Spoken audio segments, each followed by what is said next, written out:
Jak to vlastne začalo s Kocourem? Ja som bola ešte vysokoškoláčka, práve som končila divadelnú fakultu na Vysokej škole muzických umení, ale už som mala za sebou 2 filmy. Jeden z nich bol prvý slovenský širokouhlý film, ktorý sa volal Na pochode sa vždy nespieva, a do druhého filmu ma obsadil pán režisér Krejčík. To bol film Polnočná omša. Režisér Krejčík točil na Kolibe, pretože nemohol točiť na Barandove. A ja si to tak myslím, a aj mi to možno niekto povedal, že vlastne on ma odporučil pánu Jasnému. Takže som prišla na Barandov, bola som teda tretiačka a mala som ešte pred sebou rok školy, a keď som tam prišla, tak prvá vec bola, že samozrejme musím urobiť skúšky a musia sa pozrieť na mňa, ako vyzerám v trikote. Takže tým to začalo. To bolo pre mňa veľmi zvláštna situácia, ale pretože ja som do mojich 17 rokov som vlastne robila závodne gymnastiku, tak ten trikot a to všetko mi nebolo celkom neznáme. A tak som dokonca povedala, že viem cvičiť aj na hrazde, čo som potom musela aj dokázať, takže to bolo potom oveľa jednoduchšie. Tak ja už neviem, kvôli čomu ma vybrali, či kvôli tomu, že som teda možno vyzerala dobre v tom trikote, alebo som sa im zapáčila, to ja neviem. Jaký byl Barandov tenkrát? Byla jste poprvé na Barandově? Ja som prišla prvý raz, áno. A no, bolo to tam pre mňa všetko úžasné. Tá naša Koliba bola vlastne takým malým obrazom v tom čase Barandova, pretože tam boli mnohí českí producenti, ktorí prišli a vlastne zavádzali tento barandovský systém na Kolibe. Ale ja som ešte teda zažila tých veľkých produkčných, ako bol pán Ouský, teraz to bol pán Jilovec a no, bolo to všetko úžasné. Ten Barandov bol príjma. My sme teraz s pánom režisérom Krejčíkom práve na to spomínali, keď sme sa stretli pri natáčaní Peliškov, tak sme sa tam prechádzali. Tak to je úžasné miesto pre mňa. Tam som vlastne začala a oni mi povedali, že som asi druhá Slovenka, ktorá sa tam objavila na Barandove. Tak a povedali mi aj, že teda nerobím tam hanbu a že je to dobré. Tak to som bola celkom rada, správali sa ku mne veľmi milo. No inak to prvé stretnutie sa odohralo vlastne s režisérom a s pánom Verichom v Maskerni. Tam bol celý ten film líčil vlastne veľmi slávny český masker, ktorý sa volal pán Hadlička, ktorý volakedy líčil herečky v Činečite v Ríme, takže rozprával mi o Anne Manány a tak ďalej. Ja už neviem, či to naozaj bolo tak, ale asi to tak bolo, pretože vedel variť výborné špagety a robil nám talianské jedlá a pán Verich mu pri tom vždy pomáhal. Takže na tom filme bolo úžasné, že keď sme to točili vonku v exteriéroch, tak vždy sme mali veľmi dobré jedlo. A varieval ho aj sám pán Verich. To bylo vaše první setkání s panem Verichem? Áno, prvýkrát v živote a chvála Bohu, ten film sa točil veľmi dlho, kvôli rôznym peripetiám, aj kvôli zdravotnému stavu pána Vericha. Aj napríklad ja som spadla z hrazdy, sa mi podarilo, takže tiež som si svoje odležala chvíľku v nemocnici v Motole, ale bola som vlastne len na takom pozorovaní, lebo ja som teda na tej hrazde naozaj sedela a aj som tam tie také ľahšie cviky som robila. No a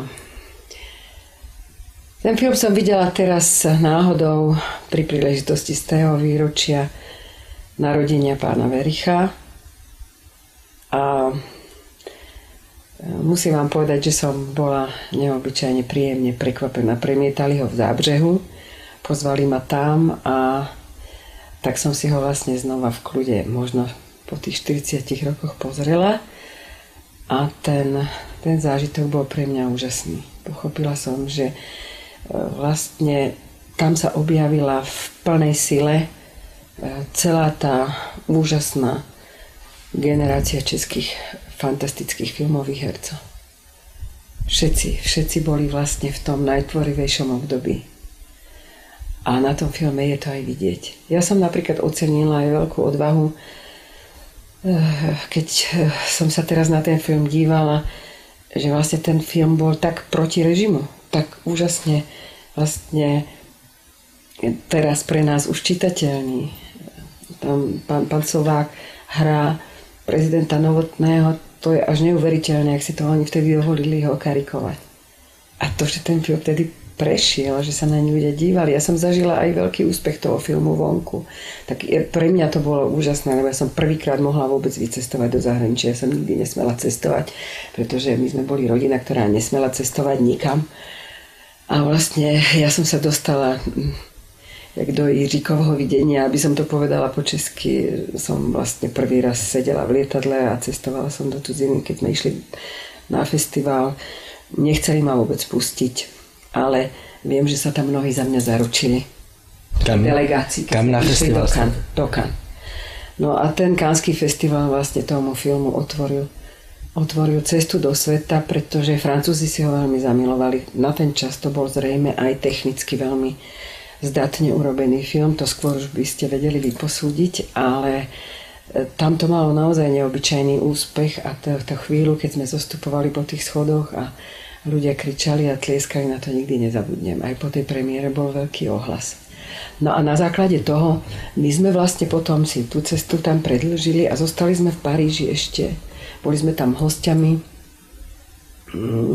niekoho z tých firiem, ktorí ten film chceli produkovať vo Francúzsku, takže ja som mala možnosť žiť len tak z ničoho nič v Paríži a chodili sme s tým filmom kade-tade a ten film naozaj Francúzi prijímali veľmi vďačne. No a potom som mala možnosť cestovať s tým filmom po svete. Boli sme na takej nádhernej ceste v škandinávskych krajinách, tam sa to tiež páčilo. Veľká premiéra bola napríklad aj v Budapešti. No, kade-tade, ja už teraz si ani tak nespomeniem, ale bolo to úžasné, že som mohla toľko cestovať a zažiť to, že na ten čas teda ten film zabudoval po světě. Řekněte nám něco víc o panu Werichovi. Jaké bylo vaše první střetnutí a jak bylo on třeba na premiéře, jako on to prožíval?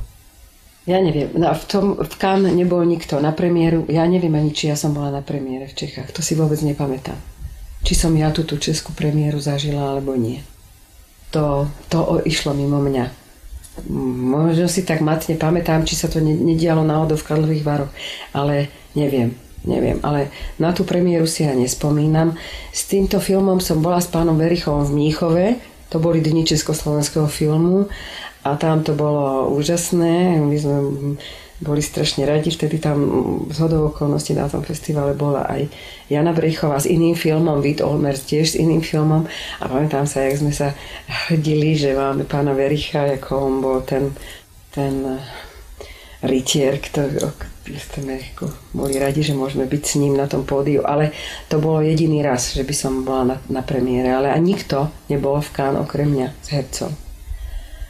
A to už neviem, aké to bolo šťastie, že som sa dostala. Ináč tá spomienka na pána Wericha je úžasná. Ja skôr by som povedala ako človeka, ja som sa bála, že neobstojím a stále som pri všetkých tých starších českých hercoch som mala stále pocit, že ja nebudem dosť vtipná, pretože oni keď začali hovoriť, tak to boli sály smiechu a tam naozaj som zažila, čo to je intelektuálny britský humor a ja som vždy radšej čušala a pán Werich to videl na mne, že som taká zdržanlivá, tak vždy prišiel ráno do maskérne, kde som sa líčila a hneď spieval Somoru Vášárnap, teda to je podoba s mojím menom. Vášárnap je vlastne smutná nedela, vášár je trh po maďarsky, ale vášárnap je nedela a to je pieseň maďarských samovrahov, on tú pieseň strašne mal rád a to je krásna pieseň. Zhodou okolností aj môj starý otec ju veľmi rád spieval, takže ja som vedela, že o čom je a on mi to vždy spieval a žartoval so mnou a tak mi trošku pomáhal, ale vzniklo medzi nami také ako milé spojenie, najmä cez jeho dceru Janu, s ktorou som ja vlastne bývala a mali sme takú spojenú také veľké apartmá, aby sme boli na blízku pánu Verichovi, keď potreboval, dajme tomu v noci nejakú pomoc alebo tak. Ale ja som si až teraz uvedomila, keď som to videla s odstupom času, aký je tam už krásny, aký je pri sile. A to bol naozaj obrovský zážitok. Ja som sa do neho teraz zamilovala, keď som ho videla týmito mojimi očami. V tom čase bol pre mňa vlastne on už starší pán, alebo tak. Až teraz som pochopila, že aký to bol v tom čase ešte príťažlivý muž, napriek tomu, že už sa necítil dobre.